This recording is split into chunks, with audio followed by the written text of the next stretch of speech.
Okay, we're going to do a short video today about our new control for our RPS grinder. Come on over here, Greg. You'll notice now we've got a big and a small knob. The control mechanism has not changed. The functionality of the machine is the same, but we've changed it because it's much easier to operate and less cumbersome. Now, I'm going to show you how to adjust the new mechanism. First thing you do is you set these two bars up parallel, one to the other. You do that just by rocking this mechanism here. Just eyeball it, get it as close to parallel as you can, lock it down, and do the same with this bar back here just like previously.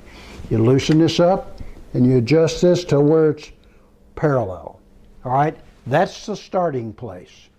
All right, now we're going to go forward, so we're going to flip our belt forward and take a look and see where it tracks. And it tracks real well. For the user, those of you who are observant, this is our new, take a look at that down in there, Greg. This is our new rotary platen. I just thought I'd give it a boost. That's going to be on sale probably next week. It's made with a 1-inch plate, so it's got a lot of support for these shafts. A lot of our competition is made with less heft here, and I think this is going to hold up a lot better in the long run. At any rate, let's get away from that for a second, back on tracking.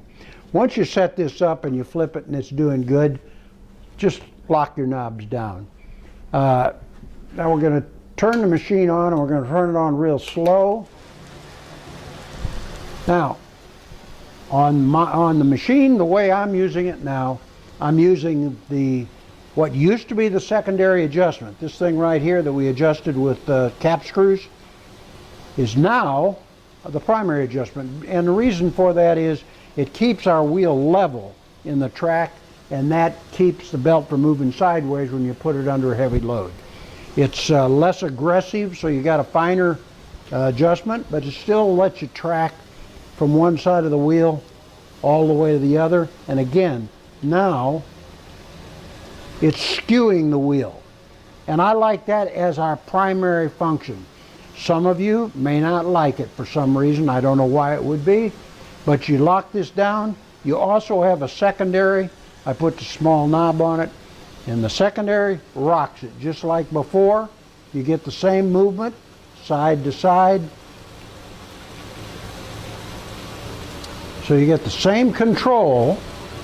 Now what's nice about this, sometimes you can actually run out of control. If you're running in reverse and you've got a belt that's really screwy, one of these is not enough to do the job, so you have to use both knobs.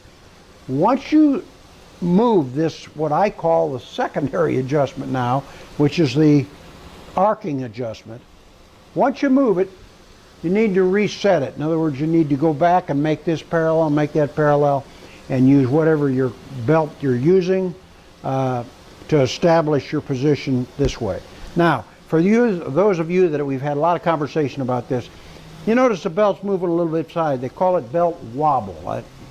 That is caused by, this has nothing to do with the machine. That's caused by the way these belts are cut. Our supplier said that the difference in tensioning, when they tension the stock that these are stripped from, that they don't get their tension just right, or if it's a real flimsy belt, or it's a belt with a lot of bias in it, it'll just give you side-to-side movement. Again, it's not reflective of the machine, strictly the belt. Now, I don't care whose machine you've got, you're going to get that from time to time. Change the belt out. That's all you can do. We may come up with something to true the belt. I'm thinking about that, but that's for another day. At any rate, if some of you don't like the new mechanism, you can put the big knob where the little knob is and the little knob where the big knob is, and this can become your primary, which is the way it was before. So you got a choice now. But what it does is it makes both of these controls rapidly available to you. And again, I like this. I use this as my primary. You guys can do whatever you want to do.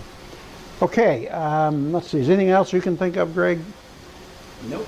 All right. Well, with that, that's how you track. Oh, there is one other thing. We're going to have this available for those of you who've got the other machines. Again, functional, it works the same. Convenience, it's much better.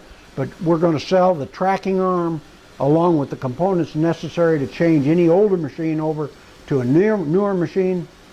If you want to, we haven't even priced that yet, but that's going to be an option, and you'll be able to change it over to the new movements. So with that being said, you can take that.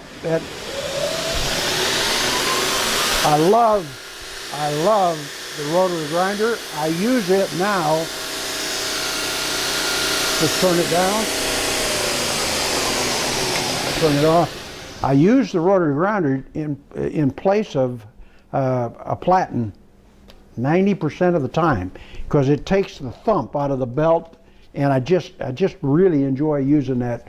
And if you want a real tight belt, you can go to this little 2-inch dimension, and that belt, you can also tension the belt. You can tighten it up or loosen it. Yeah, you know what? I'm talking about the platen now.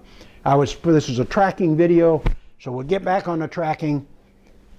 This is how you track it. It's very simple. Anybody that has trouble, give me a call, and I'll be happy to talk to you about it. All right, that's it, Greg. Bye-bye.